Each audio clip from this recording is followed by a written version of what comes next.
No mito de Teseu, reencontramos o sentido secreto da empresa de Jasão, amplificado e expresso por outras imagens.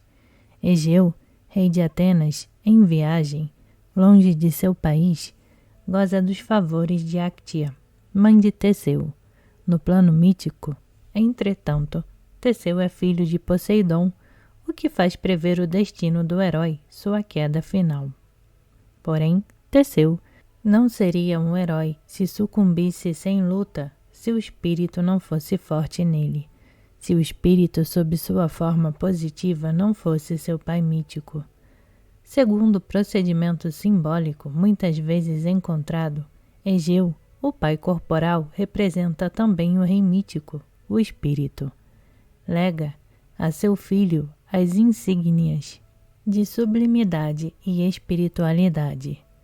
Obrigado a voltar a Atenas, Egeu esconde sob um rochedo uma espada, a arma do herói, guerreiro do espírito, e sandálias que devem armar, proteger os pés, símbolo da alma, na marcha através da vida. Ao atingir a adolescência, Teseu mostra-se capaz de seguir o chamado do espírito. O entusiasmo da juventude assegura-lhe uma força suficiente para remover o rochedo, símbolo do peso esmagador da terra, desejo terrestre.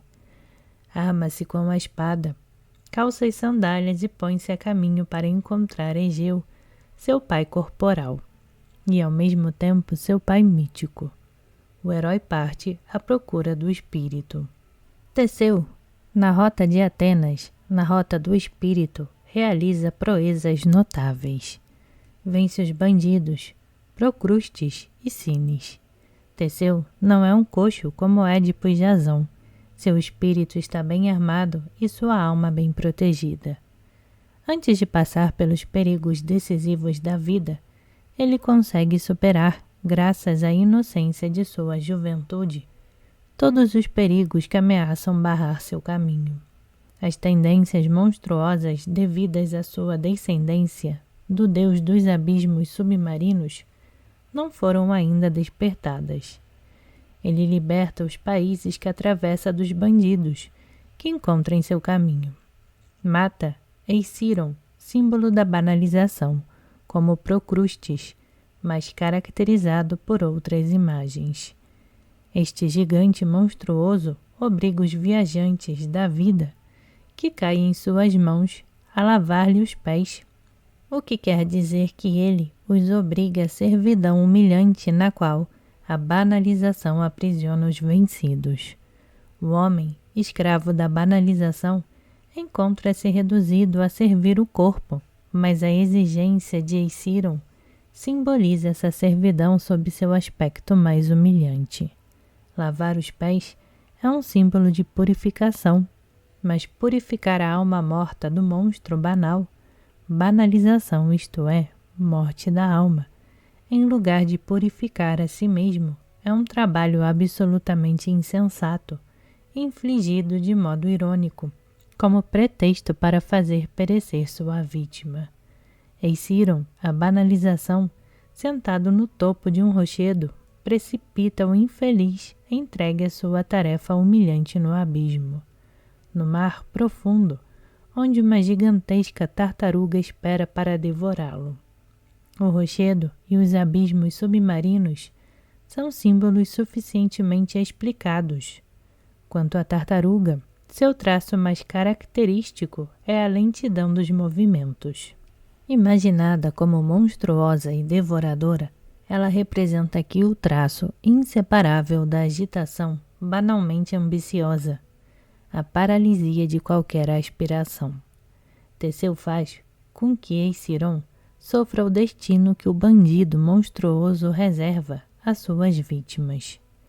A aventura mais decisiva do herói no caminho para Atenas é seu encontro com o outro bandido, Perípetes.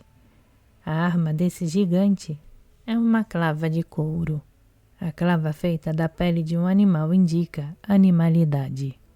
A clava de Perípetes é, portanto, um novo símbolo da banalização. Ora, Esta arma simbólica está destinada a ter um papel determinante na história de Teseu. É importante lembrar que o esmagamento sob o peso terrestre, do qual a clava é uma forma de expressão, pode indicar tanto a perdição, consequência da perversidade, como seu castigo legal. A clava nas mãos de um bandido é o símbolo da perversidade esmagadora.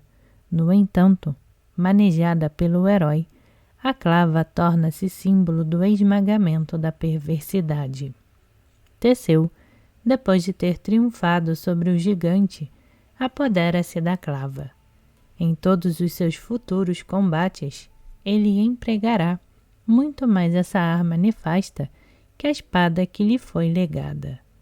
A clava de Perípetes, entretanto, jamais poderá substituir legitimamente a arma cedida pela divindade.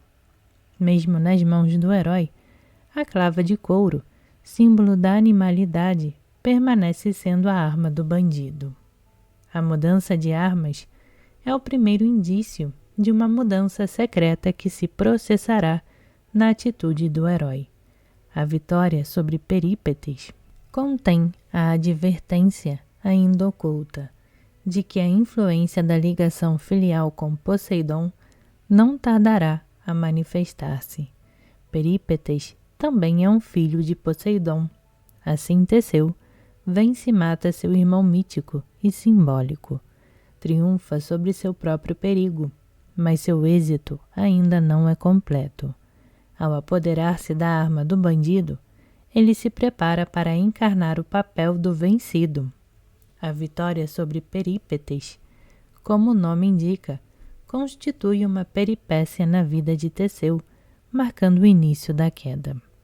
Apesar de atingido em sua potência heróica por um primeiro grau de enfraquecimento, Teseu não tardará a provar, chegando em Atenas, que a força que nele subsiste demonstra ainda um vigor pouco banal. No entanto, a proeza que marca sua chegada já se encontra manchada por uma suspeita de perversidade. Esta é, antes de tudo, uma bravata supérflua, expressão da excitabilidade vaidosa do herói, comparável à reação que leva Édipo a matar seu pai. Os atenienses zombam do recém-chegado por sua vestimenta bárbara. Teseu toma um carro atrelado com bois e avança sobre o templo. Esta proeza vaidosa nada tem de um combate heróico. Levado à presença de Egeu, Teseu, reconhecido como filho do rei, graças à espada e às sandálias que porta, será festejado por seu retorno. Nessa época, Egeu estava unido a Medeia, a ex-esposa de Jasão. Com ciúmes de Teseu, ela tenta envenená-lo. Egeu expulsa do país e consegue assim, graças a Teseu, ver-se livre do controle da feiticeira. O início do retorno do herói, de posse de sua plena força, apesar do indício secreto de seu enfraquecimento, é marcado por um outro acontecimento significativo. Mata o touro de Maratona, símbolo da dominação perversa, provando que é digno de governar. Teseu é convidado a partilhar o trono com Egeu, seu pai corporal, símbolo do espírito. Nesta época, os atenienses eram obrigados a enviar todo ano um tributo ao rei de Creta, Minos. Este tributo de caráter simbólico é monstruoso e terrível. Minos, entretanto, em toda a antiguidade era conhecido por sua sabedoria. A fábula relata que o rei de Creta venceu os atenienses com a ajuda de Zeus, o que revela a justiça de sua causa. Porém, depois de sua vitória, Minos, traindo sua habitual sabedoria, impõe condições tirânicas aos atenienses. Estes deveriam enviar como tributo anual 7 rapazes e 7 moças para serem jogados como alimento a um monstro, meio homem, meio touro, que se nutria de carne humana. Esse monstro, o Minotauro, habitava um labirinto subterrâneo construído por Dédalo, pai de Ícaro. O Minotauro é filho de Poseidon e de Pasífae, rainha de Creta, esposa de Minos. Raramente o alcance psicológico do sentido secreto de um mito aparece tão claramente através da aparência imediata de uma fábula. Minotauro significa o touro de Minos. Ao introduzir no nome a significação do símbolo touro, obtemos para Minotauro a dominação perversa de Minos. Temos assim, por simples substituição, a chave para a tradução do episódio, pois, se o Minotauro é a dominação perversa de Minos, quer dizer, um estado psíquico do rei, todos os outros detalhes, segundo seu sentido oculto, devem derivar desta significação e contribuir para colocá-la em evidência. Ora, essa dominação monstruosa, o Minotauro, é o filho de Pasífae e de Poseidon, legitimidade da perversão. O Minotauro é, portanto, filho da perversidade de Pasífae. A dominação perversa de Minos é produzida pela perversidade de Pasífae, o que significa no plano psicológico que Minos é levado por Pasífae a esquecer sua sabedoria habitual.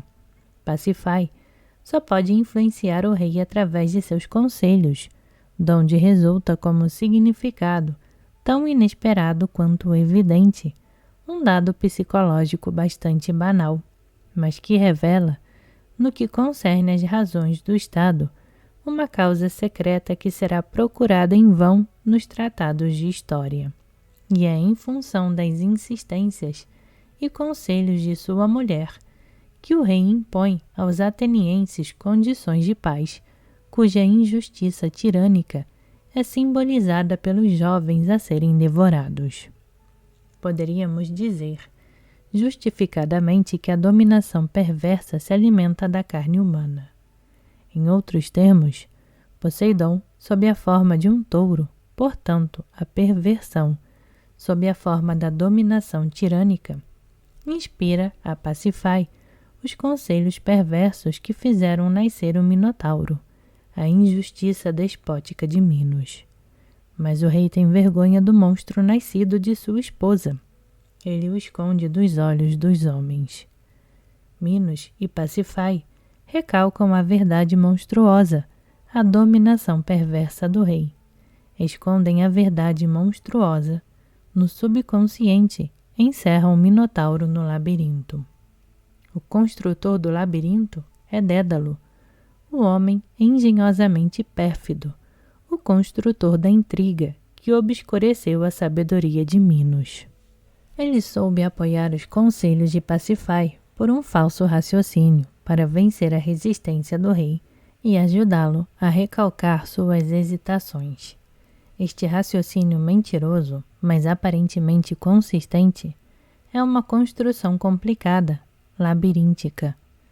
No labirinto do subconsciente, a dominação perversa de Minos, o touro de Minos, continua a viver, mas o rei vê-se constantemente obrigado a reforçar o recalcamento de sua sabedoria, a nutrir sua atitude monstruosa através de falsos motivos, a alimentar seu remorso obsessivo, seu arrependimento inconfessado, por um raciocínio falsamente justificador, o que o torna incapaz de reconhecer seu erro e renunciar às condições infligidas aos atenienses. As condições tirânicas impostas são substituídas, portanto, pelo tributo simbólico destinado a alimentar o monstro, o sacrifício anual dos jovens inocentes, que os atenienses são obrigados a sacrificar. Deve-se notar que, segundo o sentido oculto, o sacrifício monstruoso é perfeitamente idêntico ao assassinato de Apsirto, ao sacrifício da criança inocente no mito de Jasão. A falta de lógica da fábula e os simbolismos Minotauro e Labirinto encontram-se assim reduzidos à verdade psicológica, à realidade, frequente e banal, de uma intriga palaciana. Esta tradução dos símbolos Minotauro e Labirinto deve verificar-se por sua fecundidade na questão do deciframento do episódio central do mito, o combate do herói contra o monstro. Com efeito, o sentido oculto da luta de Teseu contra o Minotauro é a continuação do tema psicológico até aqui resgatado. Teseu decide combater o Minotauro, quer dizer, ele alimenta o projeto de opor-se à dominação exercida por Minos sobre os atenienses, espera abolir a imposição tirânica. Pelo fato do labirinto, o lugar habitado pelo monstro simbólico, ser o subconsciente de Minos, este adquire uma significação simbólica. Representa o homem em geral, mais ou menos secretamente habitado pela tendência perversa à dominação. Mesmo Minos, mesmo o homem provido de sabedoria, justa medida, pode sucumbir à tentação dominadora. Esta generalização representativa estende-se ao herói chamado a combater o monstro. Teseu não se curvará à opressão de outrem, mas mesmo combatendo-a, ainda que vitoriosamente, pode acontecer que permaneça submetido a essa fraqueza banal da natureza humana, a vaidade de acreditar que ultrapassar a justa medida nas relações humanas é uma prova de força, e assim justificar a tentação de escravizar os outros através de medidas injustas. É altamente significativo que este monstro que vive no labirinto do subconsciente seja, por sua descendência de Poseidon, um irmão mítico de Teseu, e por essa razão assinalado como o perigo essencial do herói. Como qualquer herói que combate um monstro, Teseu, ao enfrentar o Minotauro, deve lutar contra sua própria falta essencial, a tentação perversa que secretamente o habita. Quando é chegado o tempo em que o tributo é esperado em Creta, Teseu embarca junto com as vítimas. Segundo a tradição, as velas do barco são negras em sinal de luto. Teseu promete a Egeu, em caso de vitória, anunciá-la à distância, substituindo as velas negras por velas brancas. Os atenienses poderiam ter tentado vencer a dominação de Minos pela guerra, mas isso constituiria unicamente um fato histórico e não um fato mítico. A guerra só serviria para substituir a dominação pela dominação, a perversidade pela perversidade. Longe de ser um evento miticamente heróico, não representaria senão a solução mais banal. Teseu segue para Creta, não como um exército, mas como um herói mítico, cujo combate terá uma significação psicológica. Ele chega como vítima. É a própria imagem da situação psíquica do herói, filho de Poseidon, ameaçado de tornar-se vítima da perversão. Dois perigos, consequências desta situação psíquica, esperam o herói. Ele deve combater o monstro, a dominação de Minos que constitui seu próprio perigo, e deve, em caso de vitória, encontrar o caminho que leva para fora do labirinto, símbolo, num sentido amplo, do perigo de desvio subconsciente de todo homem, e de Teseu em particular, para triunfar ao mesmo tempo sobre seu adversário e sobre seu próprio perigo subconsciente. Teseu não deve combater a dominação de Minos através de sua própria tentação dominadora, astúcia e mentira, mas pela força heróica, sinceridade e pureza. Sendo o Minotauro símbolo da ação perversa de Minos e das razões subconscientes que cegam sua sabedoria, o combate para vencer o touro de Minos só pode ser a ação sublime do herói, o contrário do raciocínio recalcador de Minos, a força vitoriosa de um raciocínio verídico, capaz de despertar a sabedoria do rei. Nestas forças positivas, a sabedoria de Minos parcialmente persistente e a franqueza das puras intenções de Teseu reside a única chance de sucesso. Rei de Atenas, Teseu é o melhor intérprete para interceder em favor de seu país com o objetivo de obter a abolição da injustiça. Entretanto, sua causa teria pouca esperança se não fosse uma ajuda eficaz no próprio campo do opressor. É Ariadne, filha de Minos, que vem em seu socorro. Trata-se aqui de uma variação do tema tão frequentemente encontrado do casal homem-mulher, herói guerreiro e virgem a ser conquistada. Mas o tema encontra-se aqui invertido.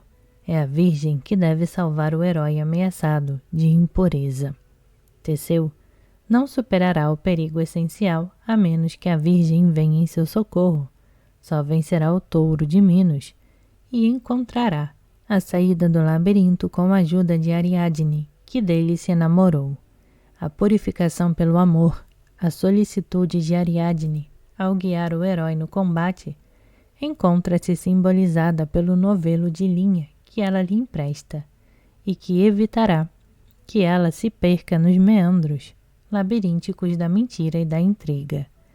Segundo o sentido oculto de todos os símbolos até aqui encontrados, o combate contra o Minotauro é o combate espiritual contra o recalcamento. Teseu, para vencer o Minotauro, deve convencer Minos, deve persuadir o rei de que a perversidade dominadora não é conveniente à sua sabedoria. No quadro dessa significação oculta de uma luta entre as almas, a ajuda de Ariadne não pode ser senão um apoio moral. Para inserir-se no sentido secreto dos símbolos Minotauro e Labirinto, a subconsciente tentação dominadora de Minos, o símbolo do novelo guia, a ajuda de Ariadne, deve ser a representação de uma ajuda de natureza psíquica e de ordem espiritual. Nascido dos conselhos perversos de Pasífae e Dédalo, o touro de Minos somente poderá ser vencido graças aos conselhos ditados a Ariadne pela natureza de seus sentimentos por Teseu. Estes conselhos são o fio condutor que guiará Teseu, os argumentos essencialmente válidos que, através do Dédalo das motivações subconscientes do rei, o reconduzirão à sua verdadeira natureza, a sabedoria. Ademais, não é difícil compreender toda a eficácia da ajuda de Ariadne. Ao reportar a situação fabulosa, a sua significação psicológica, fica claro que Ariadne não cessará de atormentar o rei com seus lamentos, na tentativa de preparar o êxito de Teseu. Poderia Minos, dividido entre equidade e despotismo, manter-se surdo às súplicas de sua filha? Seu endurecimento teve lugar unicamente em relação aos atenienses, e ainda assim, mais ou menos contra sua vontade. Forçado a abrigar o Minotauro, a justificação monstruosa de sua injustiça. O apoio de Ariadne permite a Teseu atacar os dois perigos de seu empreendimento. Torna-o capaz de combater a dominação perversa do rei, o Minotauro, o rebento de Pasífae e Poseidon, e graças ao fio de Ariadne, encontrar o caminho que o conduzirá para fora do Dédalo, do subconsciente, para fora do edifício da falsa motivação do rei.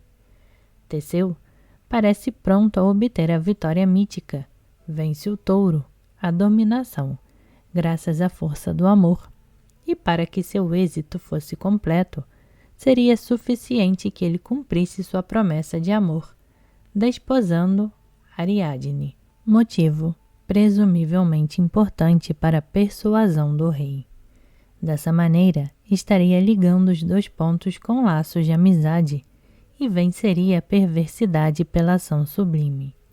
Mas a vitória só pode ser definitiva para o herói depois de superar seu próprio perigo, depois de aniquilar o monstro em si mesmo. Frente a esta tarefa essencial, Teseu fracassa. Não consegue triunfar senão sobre a perversidade de Minos. Não consegue atacar o monstro em si mesmo, somente em seu adversário. Um detalhe do combate heróico, até aqui negligenciado e aparentemente de pouca importância, é de tal natureza que pode esclarecer toda a situação psicológica e resumir todas as suas consequências. Teseu mata o Minotauro com a clava de couro, a arma do bandido. Este traço simbólico permite entrever que Teseu, ao aceitar a ajuda de Ariadne, usa uma arma pérfida. Seu amor não é senão pretexto e cálculo. Ele mesmo comporta-se como um bandido. A arma da vitória, a clava de couro, faz prever que seu êxito não terá valor, nem trará benefício. Ele pôde triunfar sobre Minos, graças ao poder do amor, mas não se beneficiará da vitória obtida através desse poder que não lhe pertence. Longe de ser heróica, sua vitória sobre Minos, sobre o Minotauro, é uma proeza perversa, uma traição. Ele explora o amor de Ariadne para alcançar seus fins e acaba treinando-a. Ora, o fio de Ariadne deveria conduzi-lo não somente para fora do dédalo subconsciente de Minos, mas para fora do labirinto de seu próprio subconsciente. Teseu se perde no labirinto, e isso será decisivo para toda a sua história futura. Ele enamora-se da irmã de Ariadne, Fedra. Sua fraqueza de alma sacrifica o amor seguro pela sedução perversa e o arrasta inexoravelmente em direção ao seu destino. Fedra representa a escolha perversa e impura. Ela não é, como Medeia, a mulher demoníaca, a feiticeira que envolve e devora o homem. Fedra representa um outro tipo de sedução perversa e impura, a mulher nervosa, histérica, incapaz de um sentimento justo e comedido, cujo amor-ódio ora se exalta, ora se inibe. Usa a força da alma para servir a natureza caprichosa e discordante de suas exigências. O mito representa este tipo de mulher frequentemente sob a imagem da Amazona, que combate o homem, que mata sua alma. Teseu não deixa Creta na condição de herói. Ele foge como um bandido.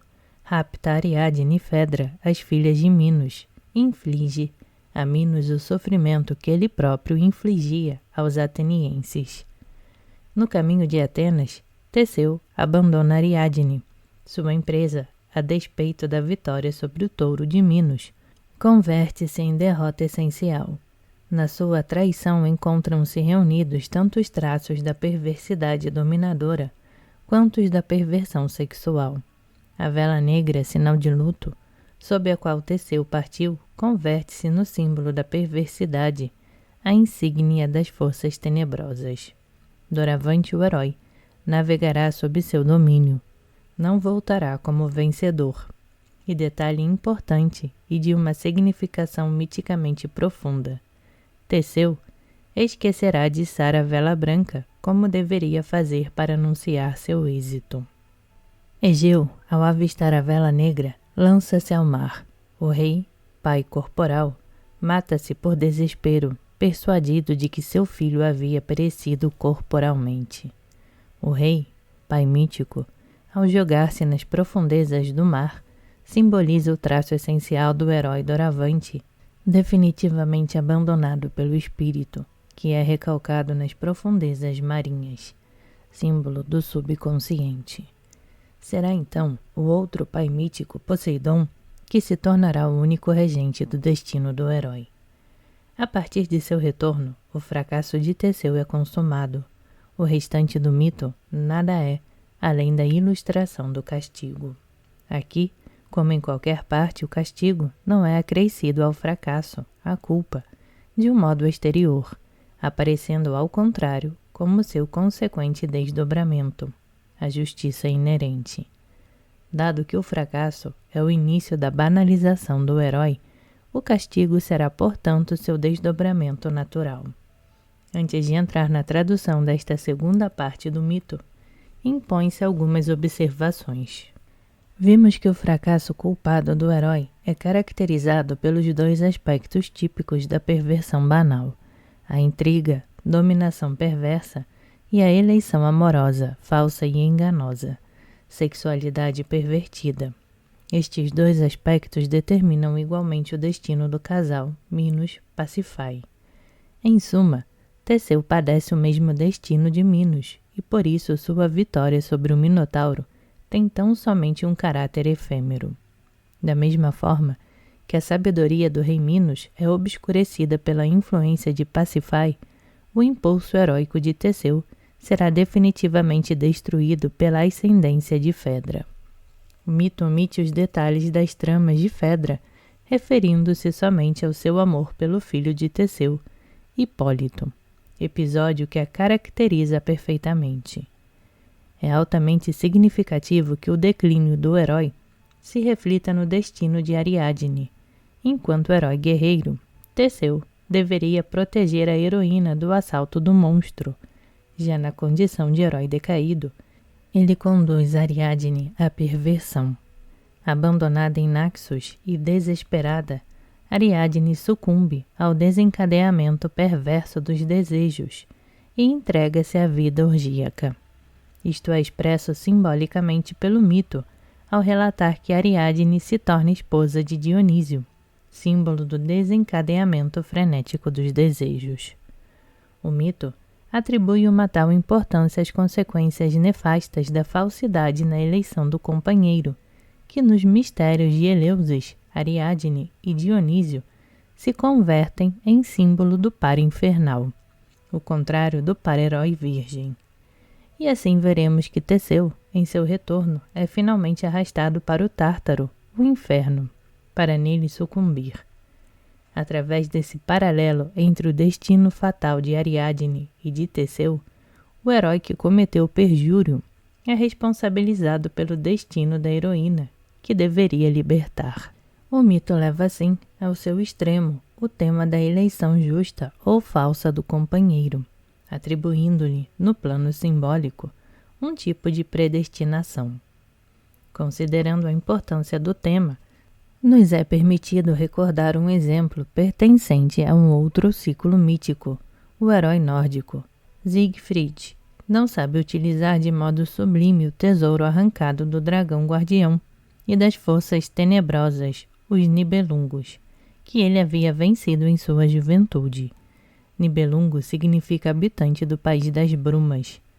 O herói torna-se vassalo de Gunther, rei da Borgonha, cuja corte, plena de intrigas, é um símbolo da banalização. Submetido à banalização, Siegfried trai a mulher de seu destino, Brunilda, cujo nome significa mulher protetora. Dentre todos os homens, ele havia sido o único que soubera conquistar a virgem.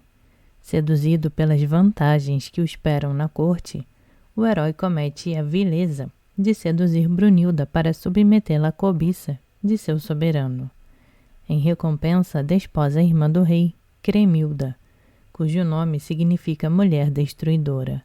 Essa eleição amorosa, falsa e enganosa, desencadeia a intriga da qual será vítima não somente o herói, mas ainda o rei e toda a sua corte. A história nórdica é apenas uma lenda entremeada de elementos simbólicos. O mito de Teseu desenvolve o tema da falsidade de tal eleição e suas consequências finais de uma maneira bem mais condensada. O mito do castigo tem início com o retorno do herói. Após a morte de Egeu, Teseu reina sozinho sobre Atenas. As consequências da influência de Fedra, da eleição falsa, anteriormente ilustrada pelo domínio de Pasífae sobre Minos, só aparecerão depois de algum tempo de incubação. A força heróica de Teseu mostra-se ainda suficiente para que ele se comporte com alguma sabedoria. Ele cria instituições públicas, porém, estes trabalhos do intelecto não poderão realizar o combate espiritual já abandonado. A despeito da organização da vida exterior, a corrupção interior do rei não tardará a tornar-se o flagelo do país.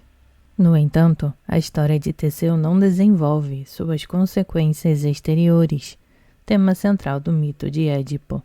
A fábula contenta-se em ilustrar o destino individual do herói.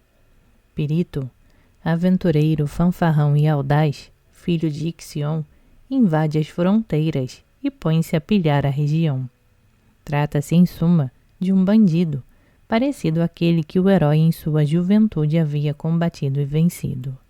Teseu arma-se para enfrentá-lo, mas ao invés de combater Pirito, Teseu é tomado de admiração e torna-se amigo íntimo do bandido e adversário. Indício de que a queda está próxima e será definitiva. De início, a influência de Teseu é ainda bastante forte para que juntos consigam vencer os centauros. Não é a banalidade vulgar, traço característico da multidão, centauros, que se apresentará como perigo insuperável do homem-herói? Teseu, e sim o desencadeamento insaciável dos desejos. Desse modo, Teseu e Pirito não expulsam os centauros para sobre eles triunfar sublimemente, mas com o único fim de disputar seu lugar no festim e de apoderar-se das pilhagens acumuladas. Logo Teseu, admirado diante da coragem sem limites de seu companheiro, não é mais que um rival daquele que escolhe um aliado. Juntos raptam Helena, irmã do Castor e de Pólux. Tratam-na como botim e a disputam num jogo de dados. Teseu comporta-se como um verdadeiro bandido, não somente pela astúcia de suas intenções secretas, como no episódio de Minos, mas pelo cinismo escancarado de suas ações. Já não há retorno possível. O declínio abrupto aponta para o abismo. Teseu cairá no mais profundo dos abismos, o Tártaro, símbolo da legalidade do subconsciente que liga a culpa a seu castigo correspondente. Psicologicamente, a legalidade que governa a insaciabilidade dionisíaca, da qual Teseu e Ariadne são vítimas, traduz-se pelo fato de que esse desencadeamento ostentatório e desenfreado dos desejos implica uma decadência sem limites. O homem, atormentado por essa decadência culposa, temendo que a vergonha de suas ações passadas venha à tona, é obrigado a se justificar incansavelmente por uma espécie de fidelidade ao passado vergonhoso, por um ultrapassamento constante do grau de ignomínia, por uma valentia cínica e absurda, simbolizada por Pirito, arrastando Teseu ao abismo infernal. A culpabilidade recalcada transforma-se em um tipo de vaidade ante a decadência cujo lema é tudo ousar. O decaído é levado a não reconhecer qualquer limitação ou interdição que emane do espírito traído. É compelido a desafiar toda inibição espiritual. O mito expressa essa situação cínica por uma imagem bastante efetiva. Os dados jogados na disputa por Helena caem em favor de Teseu, que, para compensar Pirito, declara-se disposto a participar de qualquer aventura que este proponha, por mais absurda que seja. Atendendo seu cúmplice, Teseu aceita segui-lo até o Tártaro para ajudá-lo a raptar Perséfone, a esposa de Hades. O projeto de raptar Perséfone estabelece uma ligação entre o mito de Teseu e os mistérios de Eleusis. Estes mistérios, centro cultural da Grécia Antiga, sintetizam simbolicamente o tema fundamental comum a todas as mitologias: as aventuras do desejo terrestre, sua perversão e sua sublimação. A imagem central dos mistérios narra o rapto de Perséfone, o desejo terrestre, por Hades, o recalcamento, e o retorno de Perséfone ao Olimpo, sublimação. Com o intuito de compreender a parte final do mito de Teseu, que exprime o castigo do herói decaído, é importante observar que o projeto de Teseu de raptar Perséfone e entregá-la a Pirito opõe-se ao retorno de Perséfone ao Olimpo, à sublimação do desejo. Os mistérios de Eleusis têm originariamente uma significação agrária. Perséfone é a filha de Deméter, deusa que oferece os frutos da terra aos homens, o alimento terrestre, sobretudo o trigo. Deméter ensina aos homens, representados por Triptolemo, a agricultura. Ora, a filha do trigo, o grão, para tornar-se espiga, deve ser enterrada. Daí a antiga significação agrária do rapto de Perséfone pela divindade subterrânea Hades. Todavia, é perfeitamente claro que a alegoria agrária não contém nenhum elemento misterioso. Não é preciso ser um iniciado para saber que da semeadura do grão resulta a colheita do trigo. Porém, para que os mistérios de Eleusis tenham um sentido profundo, cuja compreensão exija uma iniciação, é preciso que a alegoria inicial sofra uma transformação e se converta em simbolismo mítico, carregado de uma secreta significação psicológica. A região subterrânea é uma linguagem mítica, o símbolo constante do subconsciente do qual Hades é o soberano. A lei soberana, segundo a qual todo recalcamento do desejo exaltado e culpado sofre seu castigo. Esta significação psicológica da relação Perséfone-Hades é atestada pelo próprio mito da maneira mais evidente. As filhas do casal infernal, Perséfone e Hades, são as Eríneas, símbolo que não detém mais nenhuma significação agrária, mas que faz emergir todo o alcance profundo do sentido psicológico. A culpabilidade que assedia o nervoso é a consequência, a filha do desejo recalcado, Perséfone, que caiu sob o domínio da legalidade subconsciente, Hades.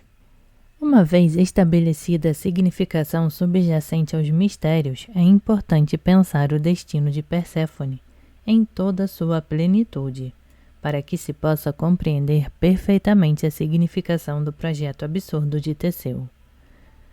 O desejo recalcado permanece suscetível de ser liberado da perseguição das Eríneas, graças à intervenção do espírito elucidante. Ele pode ser liberado e sublimado. O mito que se encontra na base dos mistérios de Eleusis simboliza esta solução, esta absolvição, de alcance essencial, por ordem de Zeus. Perséfone deixa durante uma parte do ano a região subterrânea. O grão torna-se espiga. A filha de Deméter junta-se à sua mãe e vive com ela entre as divindades do Olimpo. De onde vem o simbolismo pão, alimento do espírito, a sublimação e espiritualização do desejo terrestre. Sua libertação em relação a qualquer exaltação é o sentido verídico da vida, a verdade da vida, o alimento do espírito. O empreendimento proposto por Pirito está longe de simbolizar a libertação sublime. Teseu apressa-se a libertar Perséfone da região subconsciente para tratá-la, tal como a Helena, como um despojo do qual se pode abusar sem pudor. Ora, abusar sem inibição dos desejos terrestres não é, em absoluto, o contrário sublime do recalcamento. É o seu complemento perverso, a banalização. O tratamento banal dispensado a Perséfone, símbolo supremo do recalcamento, simboliza, portanto, o desejo banal de desinibição perversa em excesso. A descida ao subconsciente com vistas à libertação do desejo recalcado, com o objetivo de procurar a verdade em relação a si mesmo, pode ser a mais sublime das realizações. O herói do mito cristão desce ao inferno para libertar as almas perdidas.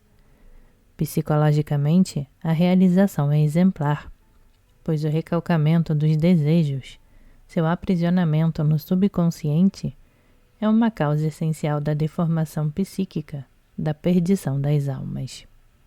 Banalmente motivada, a empresa de Teseu é o contrário da descida sublime. O filho de Poseidon quer tirar Perséfone, o desejo terrestre de Hades, o princípio do recalcamento, para entregá-la à devassidão de Pirito, a banalização consumada. O projeto de raptar Perséfone significa então que Teseu busca a falsa liberação. Está decidido a liberar-se de qualquer inibição, tanto da inibição espiritual quanto da inibição perversa do recalcamento. A exemplo de Pirito, a banalização personificada travestida de ideal admirado. Teseu queria satisfazer sem escrúpulo todos os desejos, mesmo aqueles habitualmente carregados de vergonha. Este contra-ideal, a liberação sem medida, oposto à justa medida, a harmonia apolínea, é encontrado em todo homem que sofre secretamente pela limitação imposta pela vida a seus desejos. As duas deformações psíquicas, a exaltação imaginativa ou ativa, nervosidade e banalização, são um indício desta revolta secreta. A verdade essencial a todos os mitos estipula que o único meio de transcender o sofrimento exaltado consiste em limitar os desejos por si mesmo, harmonizá-los, não exaltá-los, para não ser obrigado a recalcá-los ou liberá-los de um modo banal. Unicamente, a autolimitação fundada na justa valorização dos desejos e de suas promessas de satisfação possui um poder libertador. O libertador, o justo valorizador, é o espírito que se opõe à supervalorização banal e à subvalorização nervosa dos desejos materiais e sexuais. Esse é o reino do espírito, simbolicamente representado pelo reino da divindade espírito. É a responsabilidade do homem diante da verdade imutável, simbolicamente chamada verdade eterna. É a justiça imanente e seu insondável mistério, simbolicamente representado pelo julgamento das divindades. O projeto de raptar Perséfone apenas para ultrajá-la está destinado ao fracasso. O Tártaro, o subconsciente, o lugar que habitam os desejos perversos, e por uma amplificação simbólica as almas mortas, é guardado por Cerbero, um monstro de 2 cabeças e cauda de serpente. Trata-se do símbolo da perversão das 3 pulsões, já encontrado no símbolo quimera. Cerbero representa a exaltação imaginativa. Pelo fato de ser um monstro guardião, o que o aproxima do dragão, as cabeças que na quimera representa a perversão das pulsões corporais, bode e leão, são substituídas por 2 de cachorro. O monstro guardião do Tártaro não se opõe à entrada ao recalcamento dos desejos pervertidos. Numa significação ampliada, ele permite a entrada das almas mortas, mas opõe-se a qualquer tentativa de saída. Ele despedaça os que tentam forçar a saída. Psicologicamente, a exaltação imaginativa favorece o recalcamento, mas mantém prisioneiros no subconsciente os desejos irrealizáveis, angustiados por causa da exaltação. Cerbero torna-se assim o símbolo da culpabilidade inibidora e dilacerante. No caso da nervosidade, os desejos recalcados só conseguem burlar essa vigilância tornando-se irreconhecíveis, disfarçando-se em sintomas psicopatológicos. A banalização, pirito, tem como projeto desencadear os desejos recalcados, Perséfone, guardados por Cerbero. Tal como a nervosidade, ela não recua diante das mordidas do remorso. Não teme esse monstro guardião e o ataca frontalmente a fim de liberar os desejos perversos, sem contrições nem disfarces. Mas essa proeza termina em fracasso. A alma banalizada é estraçalhada, não mais pelo tormento interior, que é o destino do nervoso, mas pela incontingência dos desejos contraditórios. O mito simboliza esse despedaçamento banal devido à exaltação imaginativa desenfreada. Pirito, forçando desesperadamente a saída do Tártaro, é despedaçado por Cerbero, segundo uma outra versão, que enfatiza não mais a impetuosidade do excesso banal, mas o esgotamento final, cujo símbolo é precisamente a morte da alma. Pirito permanece assim como Teseu, prisioneiro no Tártaro. Teseu aspira inutilmente à desinibição banal, falsamente libertadora, que nervosamente exaltada, permanece inibida, irrealizável. Abandonado por Pirito, ele não ousa mais atacar Cerbero e, não podendo forçar a saída, perde-se no dédalo do Tártaro, onde erra até o exaurimento de suas forças. A situação contrasta com a primeira descida ao labirinto do subconsciente, no qual o herói, agora combatido, encontrou a saída graças à força sublime do amor. Na consumação dessa força, o herói desencaminhado torna-se presa da inibição completa, da indolência banal, da preguiça, em outro momento representada pela tartaruga gigante, perigo do qual escapou Teseu, em sua juventude, derrotando Eiciron. O mito expressa esse castigo da banalização pelo simbolismo mais constante e significativo. Esgotado, Teseu senta-se num rochedo e não consegue mais se levantar. Fica grudado à terra, destino ridículo e vergonhoso para um herói, que em sua juventude foi de encontro ao combate sublime de libertação, para logo cair no pasmo de seu contra-ideal, o desencadeamento banal do desejo. Porém, como em sua primeira descida ao labirinto, Teseu mais uma vez encontrará ajuda.